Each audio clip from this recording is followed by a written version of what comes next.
para compensar de su error, le pide a los ciudadanos que paguen durante una serie de años el tren de cercanías y de vía estrecha en Asturias y Cantabria, y a partir de ahí, pues polémica política. Pero dejadme antes, os habéis referido a la ley del solo sí es sí dentro de las tensiones del gobierno, y lo cierto es que, bueno, muchos se siguen preguntando cómo es posible que esto se demore y se demore, que no se ataje de una vez. El daño que se podía hacer ya está hecho, evidentemente, pero pónganle el punto final, la línea roja final, tan pronto como sea posible. Y sin embargo no es así. Lo cierto es que las asociaciones que se ocupan de las víctimas de violencia de género, que ayudan a las víctimas de la violencia machista, cuentan que están recibiendo muchas llamadas de víctimas, de mujeres preocupadas o directamente asustadas. Un caso aquí en Andalucía es el de la asociación Alma. No hemos podido hablar con su fundadora, pero sí con su cofundador, que es Gregorio Gómez Mata. Buenas tardes, señor Gómez Mata. Muy buenas tardes. Saludarle. Bueno, esas llamadas que están recibiendo, básicamente, ¿con qué mensajes llegan? Pues con la pregunta de si al mío también le van a bajar la condena. Esa es la pregunta que se repite continuamente, ¿no? Por desgracia, eso les lleva a ella a pensar, pues bueno, si mereció la pena o no dar el paso y denunciar todo el sufrimiento que ellas pasan en todo el proceso, porque el proceso parece que es sencillo, pero no lo es para nada. Y luego también, pues parece que se ríen de ellas, es la sensación que ellas tienen. A lo que se le suma ya, pues, lo que se puede crecer el maltratador, y conlleva, pues, mayor riesgo para las mujeres. Le sale barato.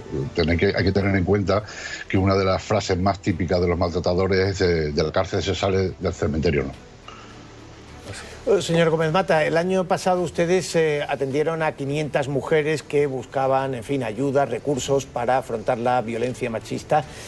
¿En buena medida sienten que la administración no está llegando hasta donde es necesario? No es que no esté llegando, es que está dando palos de ciego y está haciendo mal las cosas. Una norma que se puede decir que tenemos las asociaciones es intentar cubrirnos las espaldas. Entiéndanme, la palabra significa cuidarnos unos a otros. ¿Por qué? Porque lo que no podemos permitirnos es cometer un error que salgan perjudicadas ellas. Con la ley del solo sí es sí, el error, como usted bien ha dicho, está hecho y ya no tiene remedio. La primera acción que haría una persona verdaderamente concienciada en ayudar a estas mujeres es haber hecho el trabajo bien, lo primero. El haberse dejado asesorar. Si tú no sabes, pues suma a tu equipo gente que sepa más que tú. Es lo primero que tenían que haber hecho, y hacer las cosas bien para que esto no saliera como ha salido, que ya bastantes informes estarían diciéndoles que iba a suceder, que no es algo que les coja de sorpresa. Y lo segundo es, si yo cometiera algún tipo de error así, lo siguiente que haría sería irme. Porque yo no estaría ayudando a las mujeres, estaría haciéndoles daño.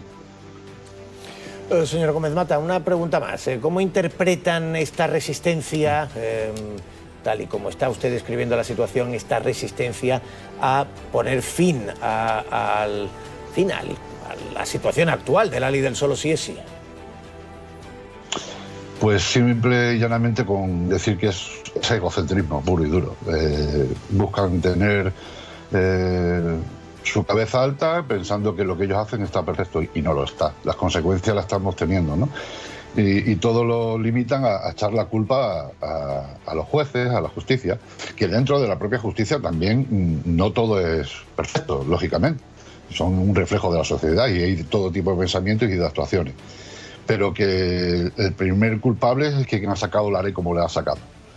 Y dentro del ámbito judicial los jueces hacen lo que pueden hacer, punto. Entonces, esto todo se resume en un egocentrismo, en decir que lo que yo hago está siempre bien y tú no sabes nada. Todavía estoy esperando que pidan disculpas, sinceramente, que pidan disculpas, porque están haciendo muchísimo daño a las mujeres. Gregorio Gómez Mata, le agradecemos que nos haya acompañado estos minutos aquí en Canal Sur, en Mesa de Análisis. Buenas tardes.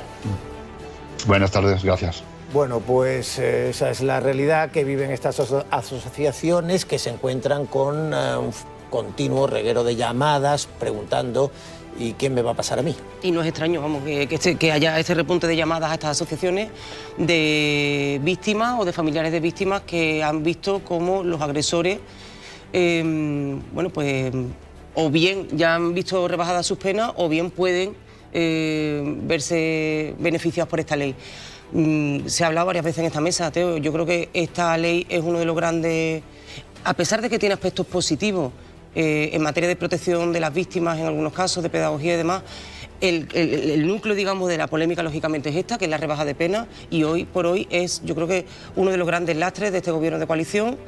La cerrazón que está demostrando Podemos me parece absolutamente perjudicial, no solo ya para la viabilidad del gobierno de cara a unas elecciones municipales que hay en apenas 100 días, de cara a unas generales dentro de, pues eso, 9 meses más o menos, sino de las propias víctimas y de las mujeres en general. Es decir, si la voluntad de la ley era la protección de las víctimas, eso no se está consolidando ahora mismo.